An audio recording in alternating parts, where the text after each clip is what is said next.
Interesting system. You walk in, and in the back there's all the seafood, and you kind of get plastic bags and fill up bags with what you would like to order or what you like to have cooked. It's all raw. And then you get back in line with your bag of seafood. They weigh it for you and ask you how you'd like it cooked, and then you pay. I should note, this is just a coincidence, but I'm actually going to Athens this weekend, so this conversation has given me a lot of food for thought. Faraday Sadigan reports on food and culture for WNYC and Gothamist. You can read more about her visit to Astoria right now over at our news website, Gothamist. Faraday, thanks so much, as always. Thank you so much. Stay with us. Marketplace is next. Tonight on the show, after more than 4 years in sweats, some remote workers are looking to get out of the home office, and that demand is creating a new business opportunity. I feel like I'm still stuck in that pandemic stay-at-home mindset and routine, even though, things have opened back up now for a while. Co-working pop-ups. That's next on Marketplace. We'll have more All Things Considered for you at 7. It's 53 degrees. It's still sunny outside at 6:30. WNYC is supported by the New York Community Trust. Listeners can champion the causes they care about for generations through charitable gifts and their wills with the New York Community Trust. Learn more at thetrust.nyc. This is WNYC 93.9 FM and AM 820, NPR News and the New York Conversation.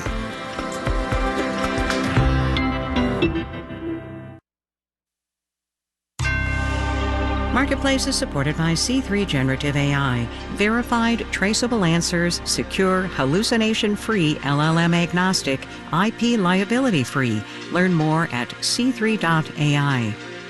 The numbers are not going in the direction the Fed would like them to be going. From American Public Media, this is Marketplace. Marketplace is supported by KeyBank, relentlessly searching to deliver expert-driven insights on trends that matter at key.com/trending topics. And by Rubrik. When cyber attacks put businesses at risk, Rubrik provides the power to bounce back fast. More at Rubrik.com.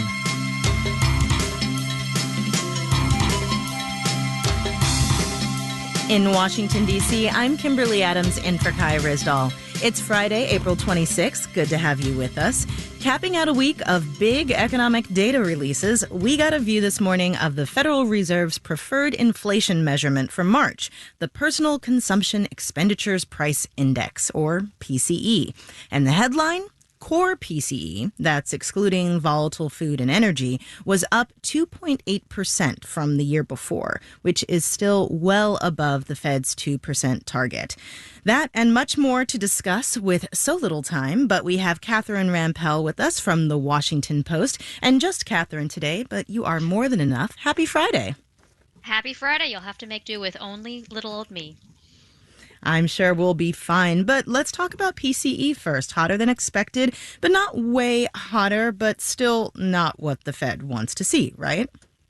Absolutely. Look, it could have been worse, and some other indicators that we saw recently made it look like it could be worse, but it's still not great. Definitely hotter than the Fed wants to see. And part of what was going on here is that it seems like consumers were dipping into their savings to keep spending, and that may be part of what's pushing prices higher and higher. And I think, there are risks ahead. It seems pretty likely that when the Fed next meets, they will signal that they're a little less confident than maybe they had been recently about how quickly we can get back to their target rate of 2%, as you mentioned. Mm-hmm. And so what that means for interest rates, we'll have to see. But those rate cuts may not be coming as soon as many borrowers would like to see them happen. Interesting you mentioned savings. We've got Henry Epp coming up talking a little bit more about that savings rate. But we also got GDP numbers this week, and the U.S. economy is growing a little bit more slowly than folks expected. Can you talk about what's holding things back and sort of the interplay between GDP and PCE? So the GDP numbers were much lower than they had been relatively recently, but I don't think they're anything to get too freaked out about at this point. The economy is still chugging along. We still seem to be doing much better than many of our peer countries abroad. But those inflation numbers still not great. I know that some people out there have been uttering the dreaded S word, stagflation, the idea that you might have inflation and stagnating growth. I don't think we are there yet. The economy still looks relatively hot. And I think if you kind of dig into the guts of the GDP report, it did not look quite as discouraging in any event as the headline number suggested. I want to read a tweet from Diane Swank, who's the chief economist over at KPMG and also regularly on Marketplace Morning Report. And she wrote this morning on X, "The data is in the wrong direction for the Fed and reflects the dry tinder that was ignited as financial markets rallied and tried to front run the Fed on rate cuts starting in November of 2023. That easing of financial conditions stoked inflation and created a floor, which made it difficult for the Fed to get inflation to recede into the background, which is the primary goal. Now the Fed will be on hold on its own monetary policy purgatory as financial markets reverse." What's your take on that? I think that's quite possible. It did look like the markets were getting ahead of the Federal Reserve. We're anticipating and pricing in rate cuts certainly much sooner than the Fed seemed to want the markets to act anyway, wanted market participants to act, which led to loosening financial conditions. And, as I just mentioned, and as you'll go into later in the show, savings rates are down, which means that if consumers are still spending as much as they had been before or more, but they're dipping into their savings, they may need to be purchasing more things on credit. And if credit is easier to come by, financial conditions are a little bit more lax, that will enable more and more spending, which, all of that stuff feeds into inflation, feeds into price growth. So all of these things are connected, certainly possible, as Diane hypothesized, that part of the issue here is that the Fed's intended tightening of financial conditions has not been quite as tight as they intended, maybe because markets were getting ahead of them. But again, there's a lot of other stuff going on here too. I think consumers really got used to spending. We saw a huge spending spree that began earlier in the pandemic for goods in particular that hasn't really abated. And so as long as there's that really strong demand out there, enabled either by income gains and or credit, that's going to help push prices further, unless you see some major supply side changes. In the minute or so we have left, we saw consumer sentiment is down, but as you said, the spending remains strong. Do you think consumers, aka us, have just kind of baked in and accepted inflation? Or, have we ever really done the thing that people predicted we were going to do, which is change our spending habits based on inflation? Usually there's this line that economists say that the cure for high prices is high prices. That basically when prices get really high, they discourage people from buying stuff. And that in and of itself should lead to either lower prices or at least slower price growth. And we have seen slower price growth, but not quite, as we've been discussing, not quite where the Fed wants it to be. And it's not clear why. I don't know, again, if consumers kind of got used to spending as much as they have been. Again, at some point, they should hit some limits, particularly if their incomes are not able to sustain that level, that increased level of spending. Or, I don't know, people are feeling flush, for lots of other reasons. People, the value of their homes, for example, have gone up. So that wealth effect may also be enabling more spending. But I think it's a bit of a puzzle at this point. Dissertations on that to come, I'm sure, in the next couple of years. Catherine Rampell at The Washington Post, thank you so much. Thanks, Kimberly. Wall Street today, tech stocks tech stocks helped push the markets up. We'll have the details when we do the numbers.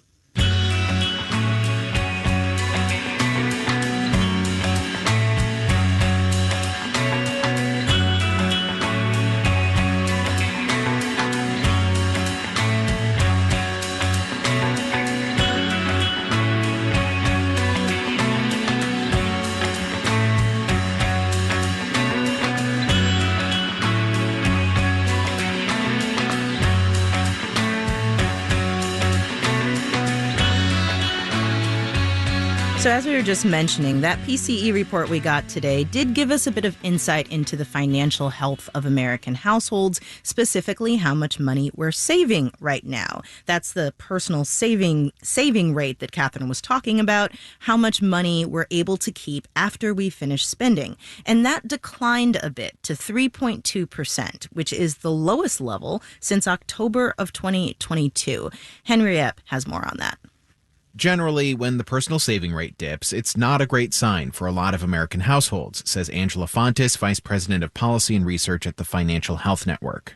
We start to be concerned about households' ability to withstand financial shocks. If, unfortunately, the car were to break down or they needed to replace an appliance. But Americans are choosing to spend more right now rather than save for those potential shocks for a few reasons. For one, everything consumers buy has gotten more expensive, says Mark Hamrick at Bankrate. They resent the high prices that they're seeing, but nevertheless think, let's go ahead and spend.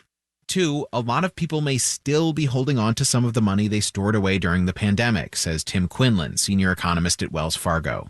When you've got a full piggy bank, you don't feel like you have to set aside as much from each paycheck. And three, high-income Americans have an appetite for some risky investment bets right now. Joe Brusuelas is chief economist at RSM. If their appetite for risk is enhanced, savings rate tends to fall because they're reallocating assets out of liquid guaranteed accounts into more riskier accounts. Brusuelas says that appetite for risk could grow even more if central banks around the globe start cutting interest rates.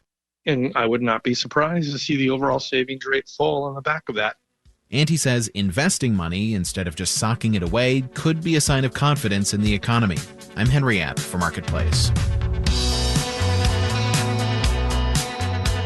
Speaking of confidence, if you want to make sure that you have all the news you need to start your day confidently, David Brancaccio and the team have you covered on the Marketplace Morning Report. Check them out every morning or wherever you get your podcasts.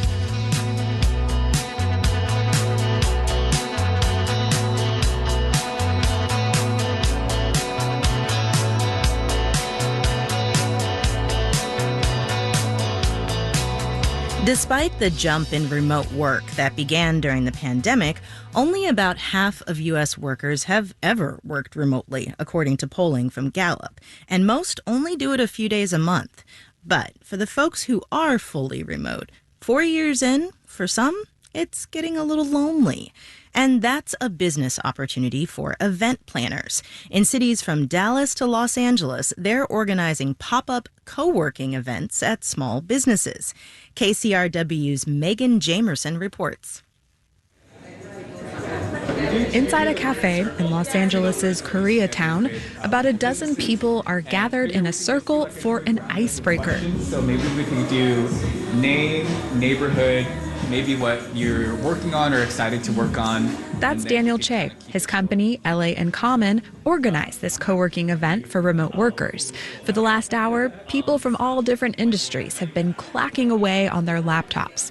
Usually, co-working is where people buy a membership to a shared office space. But this event is at a cafe to bring remote workers here during slow hours. So I thought this would be a good opportunity to meet people who are in similar situations, empathize about working from home situation. Alice Cho's worked remotely since 2020 for the United Nations. According to Pew Research, about 22 million Americans, like Cho, are still working remotely. This can be great for some workers. No commutes, flexibility for picking up the kiddos. But others say it's really isolating, including Matt Clevey. He's a writer and an actor. And yes, even he works from home. Like everything's, self-tape auditions or Zoom auditions. He's here to get some face-to-face interaction. I feel like I'm still stuck in that like pandemic stay-at-home mindset and routine, even though, things have opened back up now for a while. Loneliness is a big problem in America. The U.S. Surgeon General declared it an epidemic last year. Daniel Che says there is an overlap of people who want connection. As well as, they have the ability to work from home or hybrid. Why not bring those two together and kind of create a experience as a solution? Something that sets these events apart is that they start cheap. WeWork charges about $200 a month or $30 for a co-working day pass. Che's events are around $15, and these pop-ups are becoming more common. Andrea Ramirez is another event organizer. Her model is to ask bar owners if she can use their space during the day when the bar's closed. We bring the people, they provide the space, and we share the joys of our labor. Ramirez's company is called The Next Fun Thing, and she shares a portion of the $18 ticket revenue with the bar owners. To be clear, there's no alcohol, it's coffee only. She says the pop-ups can kind of feel like a library with everyone focused and quiet on their laptops. But now, as people become regulars, they're starting to form this coworker-like relationship with each other where people are naturally mingling and networking, which is beautiful. Back at the coffee shop event, Hannah Lee, who is a podcaster, says if so many of us are working remotely, it's nice to be together. If we're all separately in our homes, just on our laptops, staring at the screen, might as well, say hi, chit-chat a little bit, and then also be productive. She says she didn't make any new besties, but that's okay. I think I just enjoy the small interactions of oh, maybe you're just a passing person in my life. That can be it. Which is just enough to feel less lonely in our work from home world. In Los Angeles, I'm Megan Jamerson for Marketplace.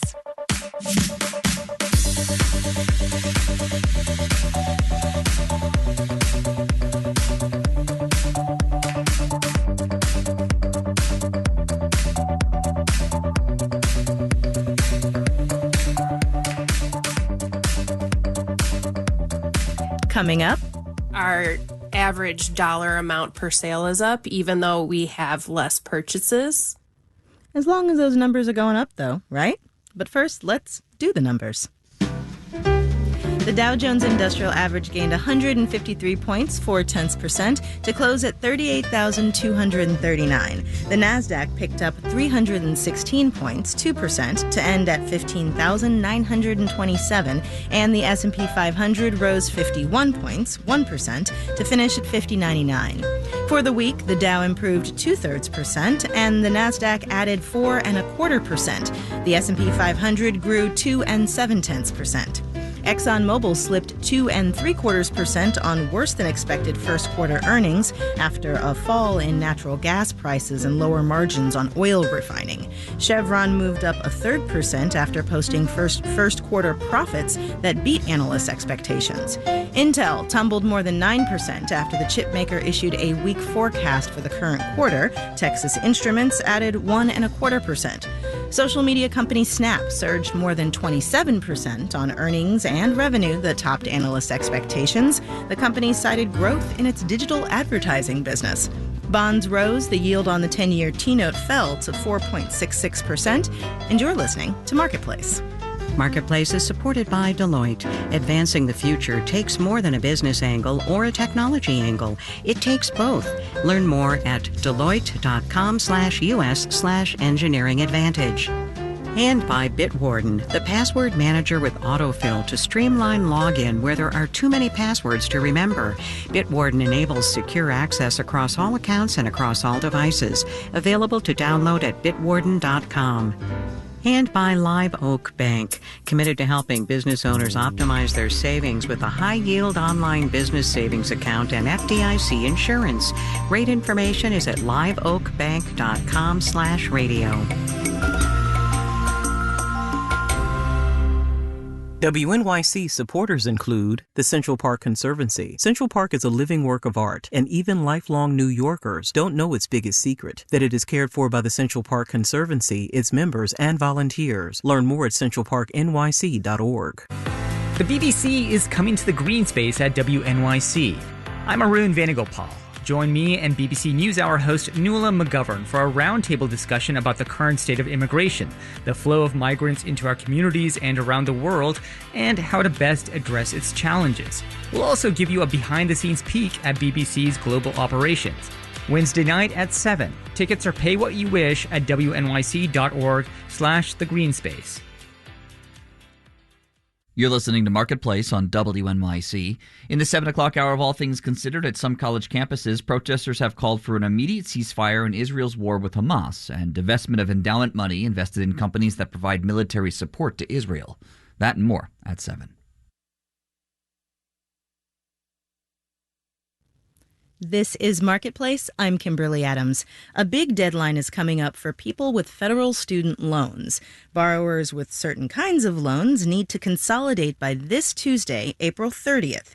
And that involves basically refinancing with the federal government in order to be eligible for debt cancellation through two existing programs: income-driven repayment and public service loan forgiveness. Marketplace's Samantha Fields reports. Jordan Pope Roush was 18 when he first took out student loans in the late 90s. I went to two private schools for undergrad and then for graduate school. Emory University for college, then the University of Southern California for his MFA in screenwriting. I think when I finished USC, I want to say I owed like $130,000 total. At the time, he was told it was good debt. It's not. There is no good debt. Pope Roush is 42 now, and he is still paying those student loans. He's got about $60,000 left. But recently, he mentioned all this to a friend who works on student loans, and she started bugging him to consolidate. If he did that before April 30th, she told him, he would be eligible to have the rest of his debt forgiven, likely in just a few years. Betsy Mayotte at the nonprofit Institute of Student Loan Advisors says that's because of something the Department of Education is doing right now, called the one-time account adjustment. Catchy, I know. Essentially what it is it's saying, listen, we don't think that the industry as a whole did a good job communicating to borrowers about the existence of the income-driven plans. Income-driven repayment plans have been around in some form since the mid-90s. They allow people with federal student loans to make monthly payments based on their income. Those payments are often lower than they would be on a standard 10-year repayment plan, so it takes longer to repay the whole loan. But one of the things that's baked in to these IDR plans is that if you're on them for either 20 or 25 years and you still have a balance, they forgive the balance. At least that's how it's supposed to work. In reality, Abby Shafroth at the National Consumer Law Center says very few people were actually getting that forgiveness. Decades of loan servicing mistakes and systemic failures across the federal student loan program had prevented most borrowers from getting credit for all of their time in repayment, meaning that borrowers were stuck in debt when they should have been eligible for loan forgiveness. The Biden administration is trying to fix those past mistakes by reviewing every borrower's account, that's more than 40 million people, and giving them credit for years of past payments. Nearly 1 million have already had their loans forgiven through IDR, and many more are years closer. Mike Pierce at the nonprofit Student Borrower Protection Center says not everyone is currently eligible. You need to have the right type of loan to get your debt canceled under income-driven repayment. And a lot of people don't. Older loans made by Sallie Mae or made by Citibank or other big banks back before 2010, they didn't have the same rights and protections that are available to people that have newer loans made by the federal government. And so to be able to take advantage of these debt relief opportunities, you need to turn your older loan into a loan made by the federal government. Jane Fox at the Association of Legal Aid Attorneys Union says a lot of people who could benefit from this temporary fix still don't realize it. There has been very little direct outreach to borrowers from the Department of Education. To anyone who's hearing this who's not sure what kind of loan they have, Fox says now is the time to find out. Generation X, elder millennials, the people who are really going to be impacted by the IDR account adjustment, take the 10 minutes to look into this, to make a phone call, to go on studentaid.gov. Before Tuesday. It could pay off in a big way. I'm Samantha Fields for Marketplace.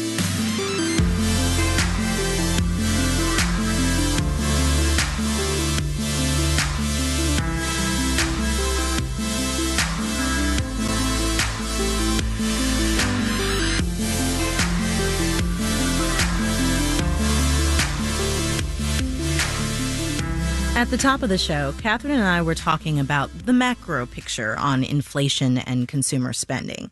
There is, of course, the micro picture of what it's like to be running a business where those consumers are spending. So we gave one of our retail regulars a call. Annie Lang Hartman runs the greeting card and gift store Wild Letty in Leelanau County, Michigan.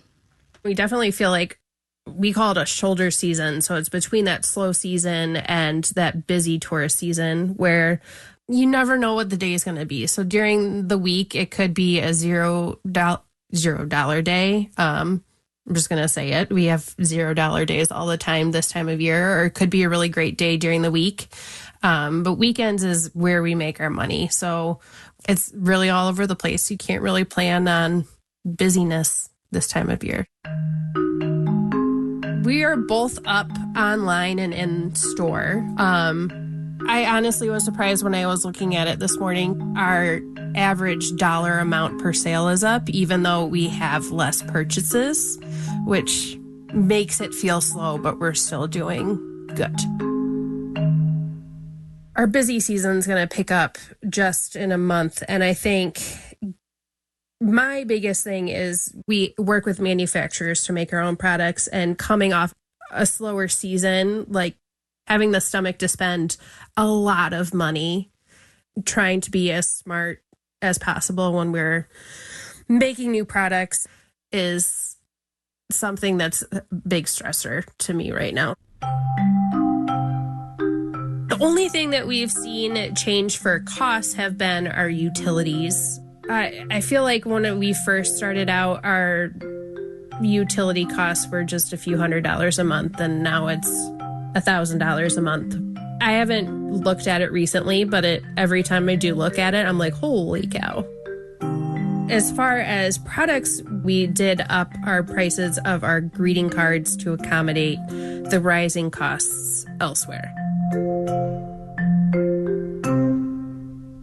I just really want to see people come in the door and see our customers that we only get to see a few times a year when they're here for the summer, and locals coming back to say hi. And a lot of what we sell are products that I make and I design, and I get so much joy out of creating because I am a creative person. And I think knowing that that business supports that passion is kind of what keeps me motivated 90% of the time.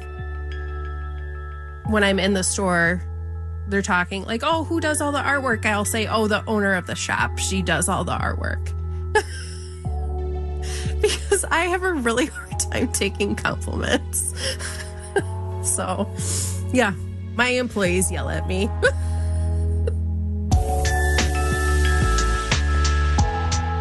Annie Lang Hartman trying to take compliments at her business, Wild Letty, based in Leelanau County, Michigan.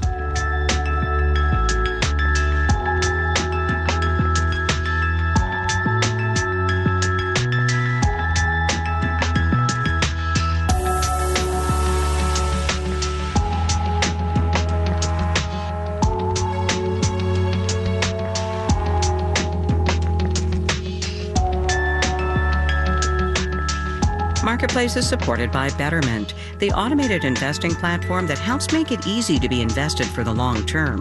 Learn more at betterment.com. Investing involves risk. And by C3 Generative AI, verified, traceable answers, secure, hallucination-free, LLM-agnostic, IP liability-free. Learn more at c3.ai. And by Million Bazillion, a podcast from Marketplace that makes it fun and easy for parents to teach their kids about money. Listen to Million Bazillion wherever you get your podcasts. This final note on the way out today. At last, a bit of positive news in the media industry. Satirical website The Onion will be continuing with its funny takes on the news. Private equity-backed GO Media had reportedly been trying to sell the site, along with others in its portfolio, for a while.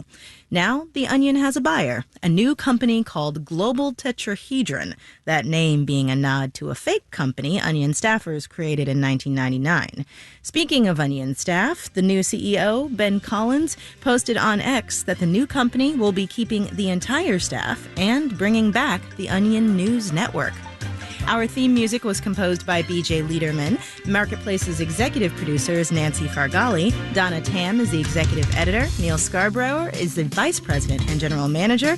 And I'm Kimberly Adams. Have a great weekend. We'll be back on Monday.